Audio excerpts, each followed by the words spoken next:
Hi everyone. Thanks for having me. Similar to other Jen, my background's like 20 years of sort of working across this sort of area. So first, it's like outside government, so working at New Economics Foundation and Centre for Local Economic Strategies, trying to shift things from the outside, and then at the National Lottery Community Fund, playing a funding role, and then more recently the last 7 months at the Combined Authority. And I think what has become increasingly clear to me is that we might all have different things that we say about each other and, you know, have our own tribes, but really, increasingly so, we're all pushing in the same direction and we're all wanting the same things. And I know now I'm in regional government, I definitely had assumptions about regional and local government, and it was very much a can't-do place rather than a can-do place, and I absolutely see now that's not the case. And I think that's why today's so exciting. It's absolutely about what can be done rather than what can't be done. And I think that matters now, at this moment in history, more than any other time probably.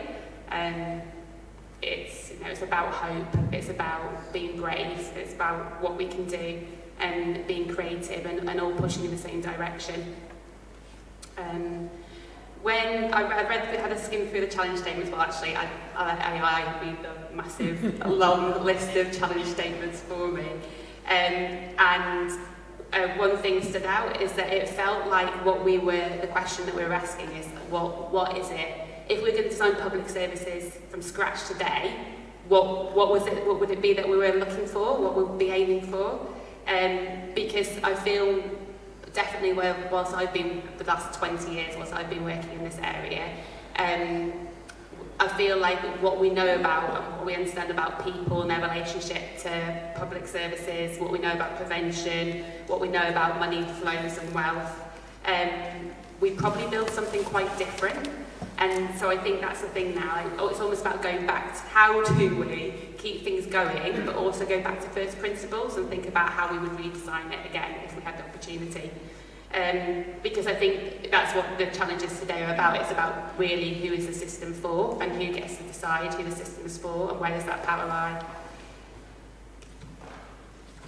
And one thing that I've seen since being at the Combined Authority, and I think you can see in these challenges as well, is that an increasing sense that we all know what works now. We know what the solutions are, and it's about early action. It's about seeing people as human beings and some sort of person-centred work, and as our mayor says here, names not numbers, thinking really, really understanding the person.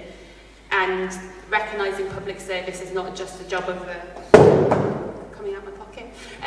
Recognising public service is not just the job of the public sector, but it's a job about everybody who cares about their community, and it's about how do we resource people and recognise the contribution that they make.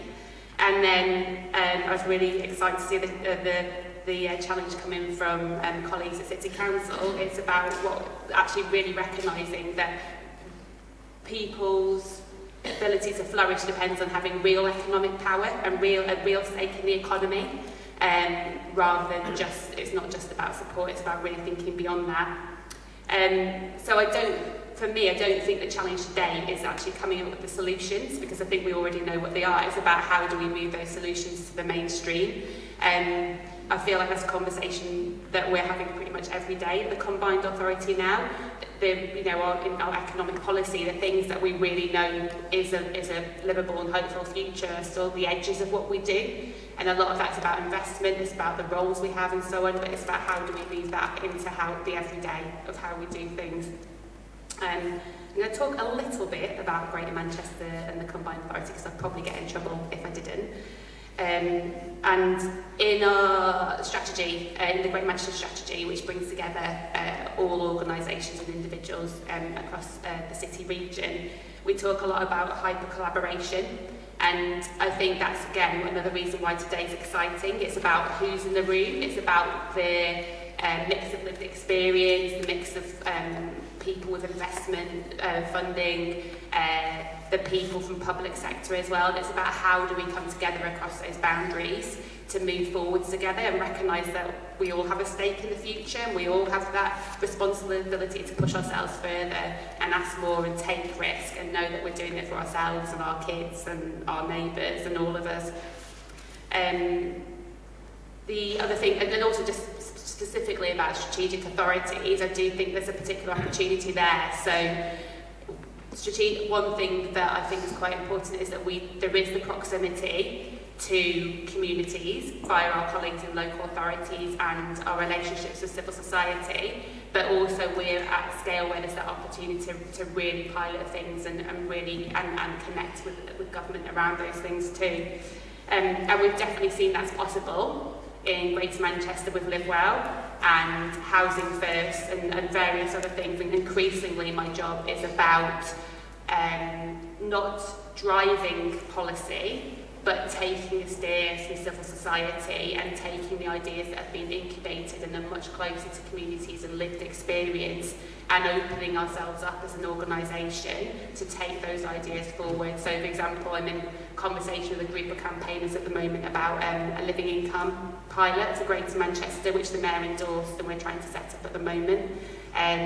There's an organisation some of you might know about called Young Manchester that are led by young people who want to set up an endowment fund that is invested for and by the young people. So if anyone wants to chat to me and offer me some cash to help them with those things, I'd be very happy to chat to you.